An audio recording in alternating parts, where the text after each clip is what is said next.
गुरुजी आपल्या प्रवचनामध्ये निष्काम भक्तीविषयी बोलताना म्हणत, वारकरी संप्रदायात निष्काम भक्ती मान्य आहे, सकाम भक्ती मान्य नाही. ध्रुव, उपमन्यू यांनी भक्ती केली, पण भगवत दर्शन होऊन देखील एकाने अढळपद व एकाने क्षीरसागर घेतला, म्हणून त्यांची सकाम भक्ती ठरली. कर्मात सकाम निष्कामता असते, भक्तात सकाम निष्कामता असते. संसार मात्र निष्काम नसतोच. एखाद्याला लेकरू न झाले तर त्याचा निष्काम संसार चाललाय असा अर्थ नाही. संसार म्हटला की तो सकामच असतो. स्वर्गप्राप्तीकरता कर्म केले तर ही कर्मातली सकामता असते. वैकुंठ प्राप्तीकरिता उपासना केली तर ही भक्तीतली सकामता असते. रिद्धी सिद्धी प्राप्त होण्याकरिता योग केला तर ही योगातली सकामता असते. शब्द ज्ञानातच राहिला तर ही ज्ञानातली सकामता असते. मनुष्याला संसारातून पार पडण्याकरिता कर्म, उपासना, योग, ज्ञान ही 4 साधने आहेत, पण यात जर सकामता असेल तर त्याचा काहीच लाभ होत नाही. म्हणूनच वारकरी संप्रदायात निष्काम भक्ती मान्य आहे.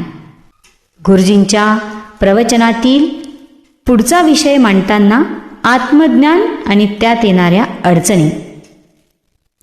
आत्मज्ञान न होण्याची कारणे.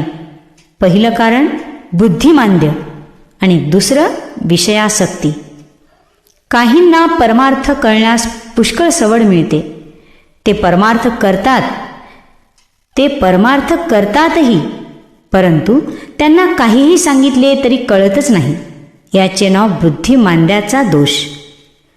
मंदबुद्धीच्या माणसाला श्रवण कळत नाही, कारण श्रवण म्हणजे काही जेवण नव्हे.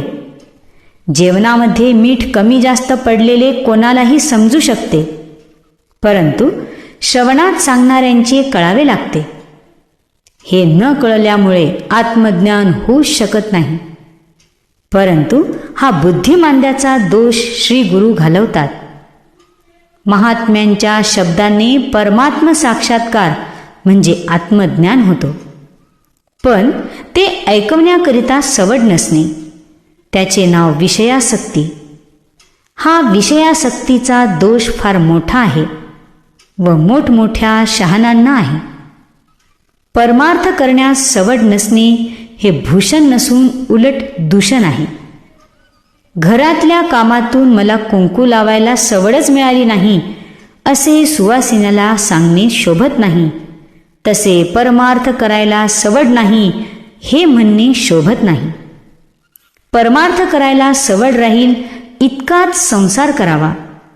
संसार टाकण्या इतके वैराग्य नसले तरी चालेल, पण संसार थोडा आटोपता घेऊन वारकरी होऊन श्रवण करावे, कारण विषयासक्तीचा दोष आपण आपला घालवावा लागतो.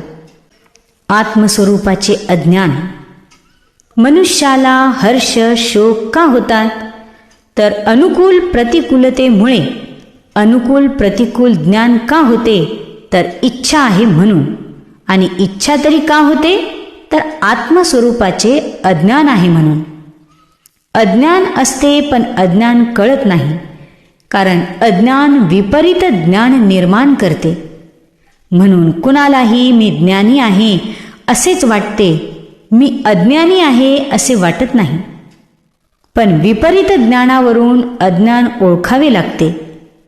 जगात 2च ज्ञानाचे वर्ग आहेत, एक ब्रह्मज्ञान किंवा यथार्थ ज्ञान व दुसरे भ्रमज्ञान किंवा अयथार्थ ज्ञान.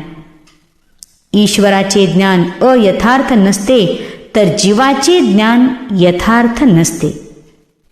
मनुष्याला असणाऱ्या भ्रमज्ञानावरून अज्ञान असल्याचे लक्षात येते. म्हणूनच आत्मस्वरूपाचे अज्ञान दूर करण्याचा प्रत्येक मनुष्याने प्रयत्न केला पाहिजे.